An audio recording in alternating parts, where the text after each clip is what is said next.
Hey friends, Janky here, and welcome back to the lab for the first time in a long time.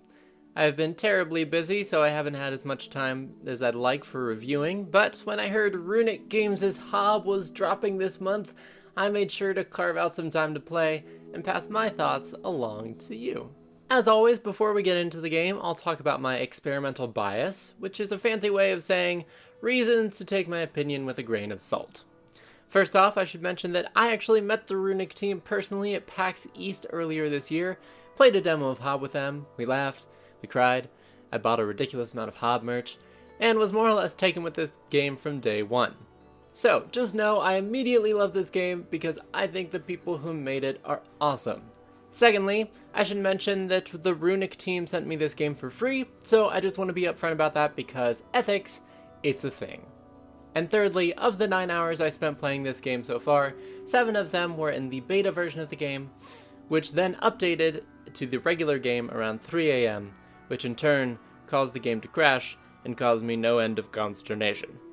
The reason I mention this is because, of course, some of the bugs I may be talking about in this review may have been patched by the full release, and actually there were a couple problem spots I did go back and check out to see if things got fixed, and most of them had been, so please be aware of that while listening to the sultry and authoritative tones of my voice. That covers my experimental bias, so please keep your hands and feet inside the car at all times, or the blight will kill you, and let's get on with the review. So, starting from the top, I almost immediately got a strong Legend of Zelda vibe from this game. And I say that because The Legend of Zelda is about exploration and rewarding players for going off the beaten path.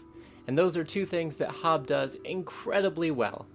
I was actually surprised because the demo I played of the game felt like it was mostly linear with a few open spaces dedicated to puzzle solving. But the entire game is actually set in a massive open world that players uncover as they move deeper into the wilds. It's hard for me to find the words to describe how much I love Runic's designs in this game, but basically it boils down to how many hidden secrets this world has to offer. Every time you think, God, it's going to take me forever to get back to where I was, boom! You find a shortcut that halves the travel time. And every time you go off the trail and you feel like you've gone too far, or that you accidentally went the way you were supposed to go and that the secret must have been in the other direction, and you're just about to turn around, then BAM! You find an upgrade, or a lore bit, or just a place where you can sit and look at the beautiful scenery, which is also totally a collectible thing that you can do, while listening to the soundtrack of this awesome world. And what a telling world it is.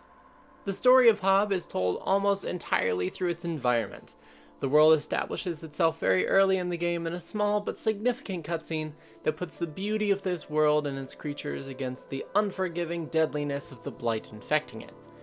Every puzzle, every background, every hidden secret you collect feels like a puzzle piece in understanding the mysterious origins of both our hero and their surroundings. And the few other characters we meet are intentionally designed to give the world more meaning and flavor.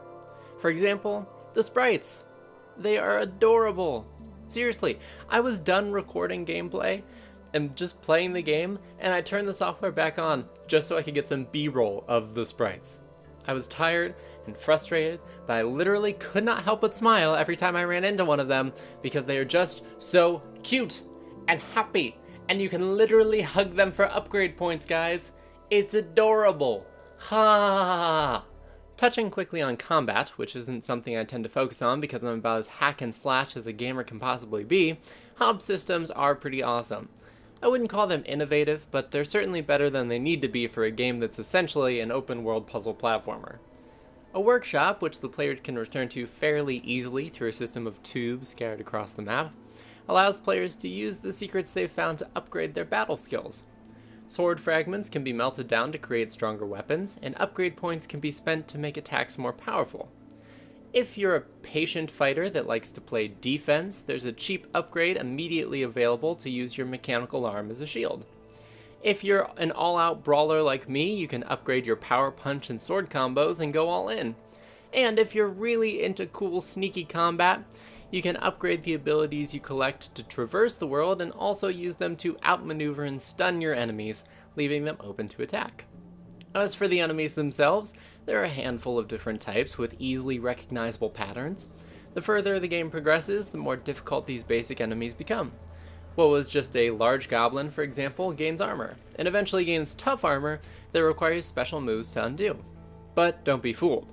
Just because you've seen an enemy before doesn't mean you can relax. Even after gaining 6 health pips, I was still one-shotted and two-shotted by enemies I greatly underestimated. For me, this was perfect.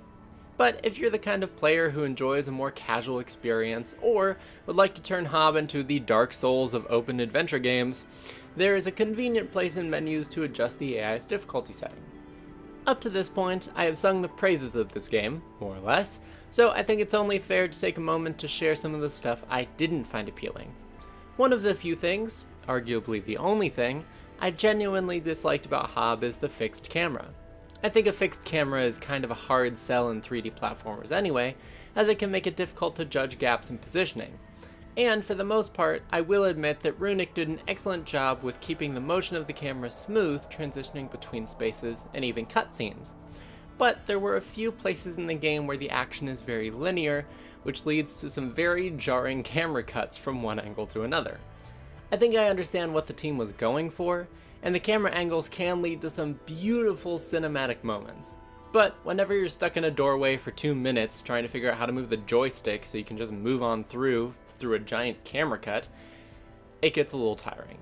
My other criticisms are fairly minor. Occasionally I would run through a section and die before finding a nearby save point, requiring me to run through the large section again.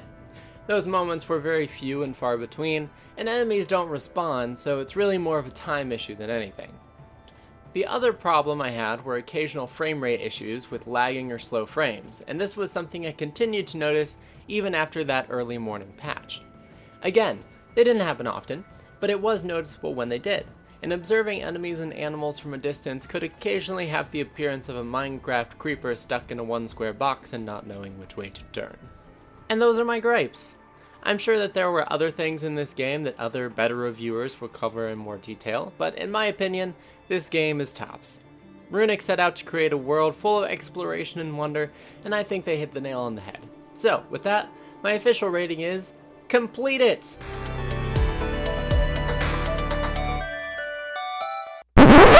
Oh wait, no, that's not my thing. Oh guys, I'm just so tired. Oh, I'm so tired. You know what? Screw it. Yeah, complete it. I'm gonna go take a nap, and until the next time, this is Janky Shenanigans, signing out.